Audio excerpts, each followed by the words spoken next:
One of my favorite characters to look at is the character of Moses. In Exodus chapter 3, God calls Moses. God begins to give Moses a vocation, a purpose. God says, hey, you're going to go to Pharaoh, and you're going to just say these simple words, let my people go. God tells Moses, you're called to be a deliverer for my people.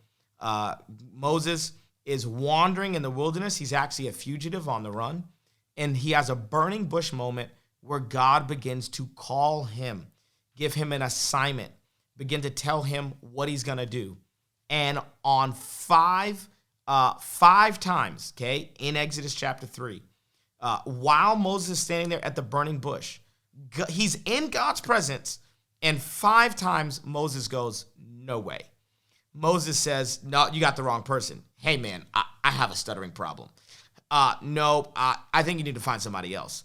Like 5 times, Moses refuses, okay, to accept this call. And every single time he refuses, it's riddled with insecurity. Moses says, who am I that I should go before Pharaoh? Well, I've never been good at talking.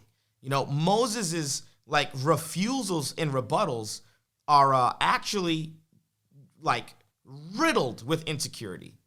And like, think about it. If Moses was one of our friends, we would probably encourage Moses. We'd like tell Moses, man, remember that time you stood up to so-and-so? It was awesome. Dude, remember that speech you gave in 8th grade? It was really good. Moses, you got this. You know, we'd give Moses a big pep talk. And this is where the Bible and our current like self-help culture is going to be at odds with each other, because God does not tell Moses anything about Moses. God hears Moses say all of these insecure things about how Moses can't go to Pharaoh, and Moses shouldn't be the one to go to Pharaoh, and Moses doesn't have what it takes to go to Pharaoh, and Moses isn't eloquent, and Moses isn't anybody special. God hears all this, and God's response is not to tell Moses anything about Moses. God's response is this. God looks at Moses and says, I am that I am.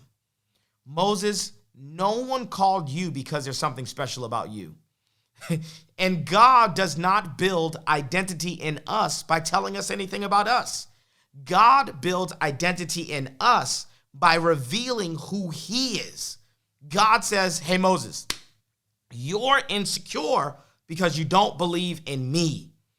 I'm not here to tell you that you're awesome. I'm not here to tell you that you're great. I'm not here to tell you that you're handsome. I'm not here to tell you that you got it. Actually, no. I think that you're a broken, flawed, sinful person.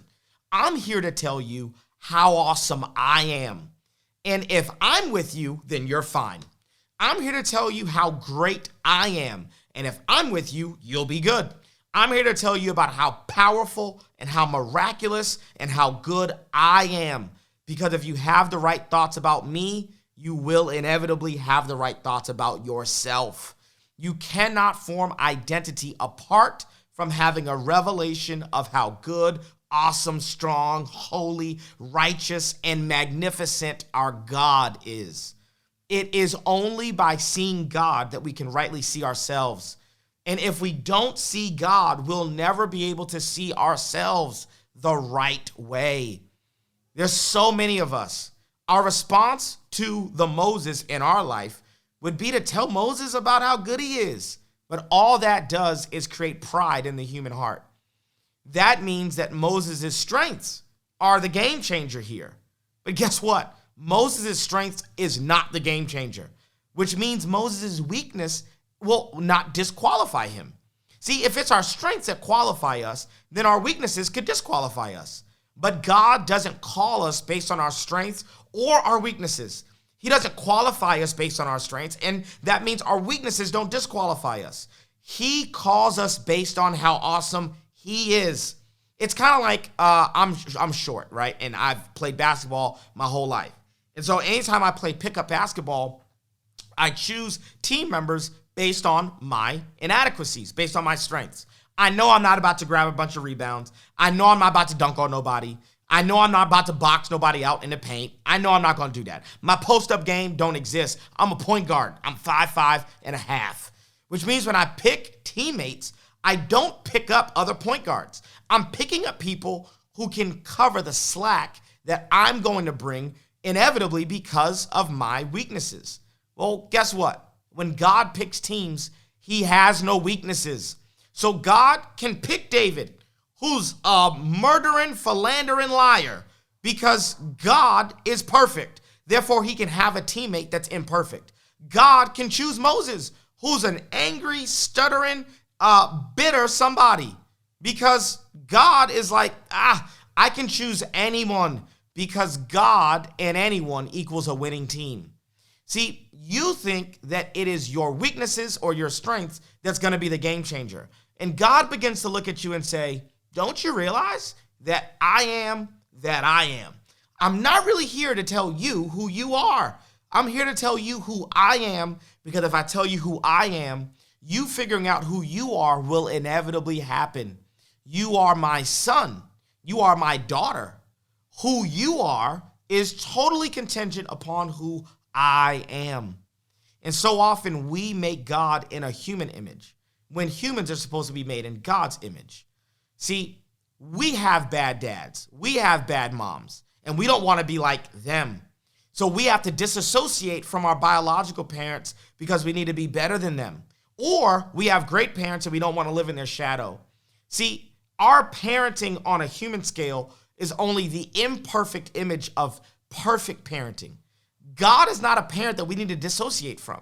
God is not a parent that we would live in the shadow of. God is not the parent who we need to mitigate their imperfections by trying to break a generational curse. No, God is the perfect parent. So us being made in his image is actually all we need to form identity. And if you need identity, then I think that this book, Brainwashed, is going to help you, because you'll never be able to deal with your anxious thoughts if you can't first deal with the thoughts surrounding your identity. Identity is everything. It's the foundation that all other thoughts are built on. And so the mind of Christ, it's the antithesis of insecurity because it's built on identity. And if we get identity right, then that means we can walk in interdependent relationships. And next week, we're going to talk about how to walk in healthy relationships. Make sure that you pre-order the book. For real, my publisher's got the book at the best price possible. Hit the link, pre-order the book, so that you can begin to walk in the fullness of your identity. This isn't a self-help book. This is actually a gospel-centered, biblical, theologically accurate book that's going to help you to build godly identity, not just worldly confidence. I think that it'll bless you. Pre-order the book, and I'll see you next week. Peace.